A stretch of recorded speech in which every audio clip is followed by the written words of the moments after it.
Hello guys! Hello Capricorn!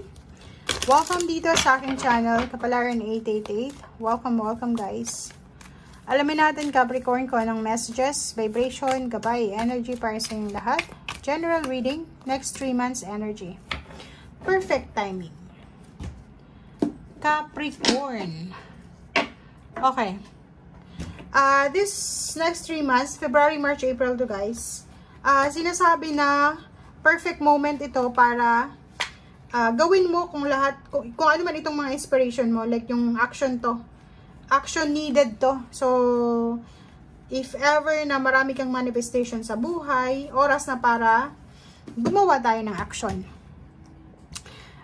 May mga windows, doors na magbubukas sa'yo. So eto na yung makakatulong sa'yo.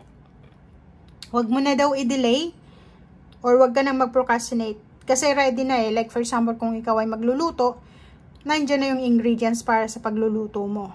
'Di ba? So, parang yung ingredients ay ready na para sa success. Ikaw na lang, actions mo na lang yung kulang. So, everything and everyone is on your side. Supporting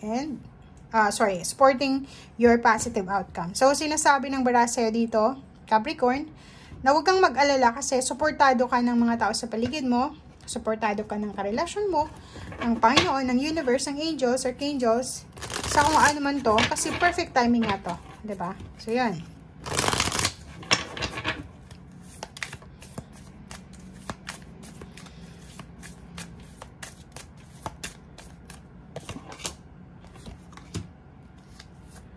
Okay, ang ganda. Meron kang 2810, abundance, wealth, plenty, telepathy, transmission, perception, communication. So, i-expect mo na sa next 3 months, February, March, April, na nandyan yung abundance sa buhay mo. Perfect timing talaga to eh. 'Di ba? Sinasabi ng baraha. Ito na yung completion, achievement. So, may mga completion, achievements, abundance, good fortune, wealth, blessings, prosperity, ang posibleng darating sa'yo. Balanse din. So, sinasabi ng bara sa'yo dito na magkakaroon ng balanse ang buhay mo. Magkakaroon ng stability, like family, relationship, trabaho, and magiging sobrang lakas ka. Standing firm. Marireclaim mo yung power mo. Nandito yung balanse. Ang daming good communication, good news, or kung ano man to na posibleng magdadala sa'yo ng positivity. Ang galing ng baraha mo guys. Etong 22, 4 din to. Eto 4 din. Eto 10. So, lahat positive numbers, messages, and lahat sila stability and balance.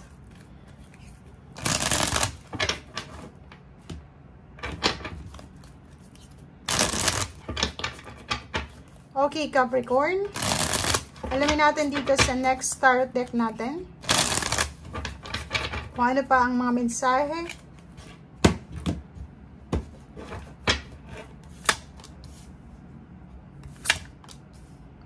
Okay, so nakikita natin dito, itong standing firm, same din dito sa balance na to. So, mag-iingat ka kasi may mga choices ka na posibleng kailangan mo ng meditation. So, ibig sabihin, may mga decision making ka from February, March, April na kailangan mong pag-isipan ng 10 beses or maraming beses. Kailangan mo daw i-analyze yung situation. Kailangan mo daw na hanapin yung, alamin mo yung pros and cons sa mga decision making. Kasi may mga possibilities dito na i-offer sa yung universe. Minsan, mga unrealistic siya na possibilities. Okay, so yun. If ever man na naghihintay ka ng pera, kailangan mo ngayon ng sobra-sobrang tiyaga, pasensya. Kasi eto nga siya. Itong 9 of Pentacles na to is yung financial achievements, wish fulfillment, diba? Wala naman siguro na tao na hindi nagwi-wish ng magandang buhay. Okay? So, ang 3 months na to, February, March, April, kailangan mo daw na magkaroon ng stable na mindset na kahit anong mangyari, kailangan mo maging balanse. Huwag kang maging, parang anong tawag dito?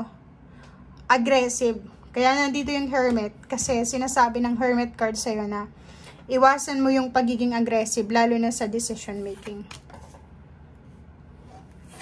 Okay, o, tingnan mo. Kasi, ang sinasabi ng Seven of Swords in the Star, if naging aggressive ka, possible na yung wish fulfillment mo to, yung dreams mo, yung goals mo, ay biglang, 'di ba, ma-out of balance, 'di ba? So, may mga pagkakataon sa buhay niyo siguro na dahil sa pagiging obsessive or aggressive na magdesisyon, hindi niyo nakukuha talaga yung pinaka-essence ng blessings, parang ganun. May mga decision making na mabilis gawin, na hindi pinag-isipan, na nagre-result siya sa hindi magandang outcome. Parang ganun yung sinasabi ng bara. So, kailangan mo daw na, yun ang problema dito. Kailangan mo daw maging totoo sa nararamdaman mo. 'Di ba? Kailangan mo maging totoo sa sarili mo. Seven of Swords ka, pwede niyang nakawin kung ano yung hopes and dreams mo eh. 'Di ba? Pwedeng nakawin ng pagiging aggressive. Parang ang sinasabi ng baraha, kalaban mo yung sarili mo dito. 'Di ba? So, kailangan mo daw maging straightforward sa kung ano yung gusto natin mangyari sa buhay natin. Kailangan natin magpasensya, huwag magmadali. Enjoy mo lang yung journey mo. Okay? So, Ten of Wands, may iba sa inyo dito na sobrang busy. Okay? May busy sa negosyo, busy sa pag-aaral, busy sa conference, sa seminar, busy sa pagre-research, busy sa paghahanap ng trabaho. Yung iba din, busy sa relationship, busy sa paghahanda sa kasal. And yung iba din sa inyo dito is parang naghahanap kayo ng mga taong pwedeng magbigay sa inyo ng tamang solusyon or ng tamang information. Yung iba dito parang naghahanap talaga kayo ng paraan. Yun ang nakikita natin. May iba sa inyo dito na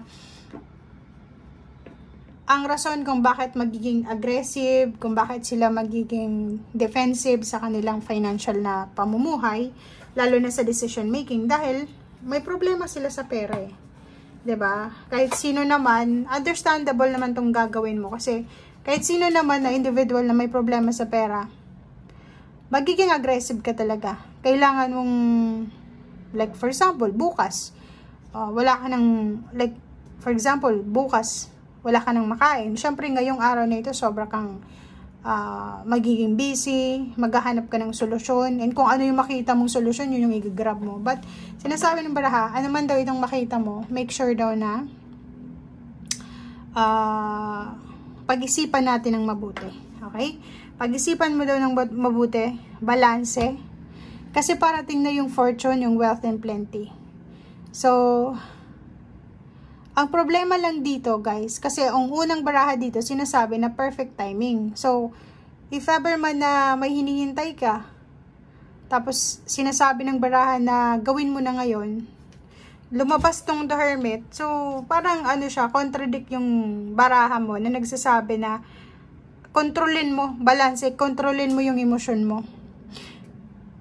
Kasi sabi ko sa'yo kanina, itong Seven of Cups, minsan yan eh, unrealistic goals na siniset ng universe sa atin. Parang pinipresent niya.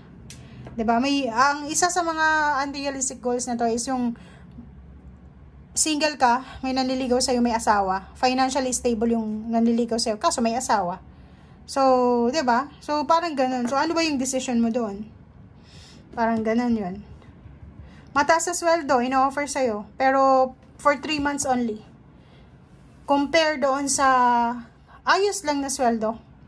Normal, pero long term. So, saan ka doon? 'Di ba? So, stability, balance. Kailangan nating balansehin, panindingan natin yung ating desisyon. And, kung mahaharap ka sa for example, kailangan mong magdesisyon ngayon or kailangan mong pag-isipan, kung ako sa'yo, dito ako mag-i-stick sa The Hermit. Kailangan pag-isipan eh. Kasi maraming beses sa buhay natin na nagkakamali tayo dahil sa sobrang aggressiveness. 'Di ba? So, mas okay na yung suffer now, enjoy later. Or enjoy now, suffer later. Magsasuffer ka kung kailan ka may edad na. Paano yun?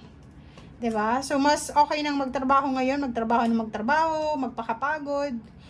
And enjoy later, pag medyo may edad na tayo. Kasi, mag-enjoy ka ngayon, and later, mahina na yung katawan mo, paano mo pa may enjoy? 'Di ba? So, yun guys. Thank you for watching. Bye!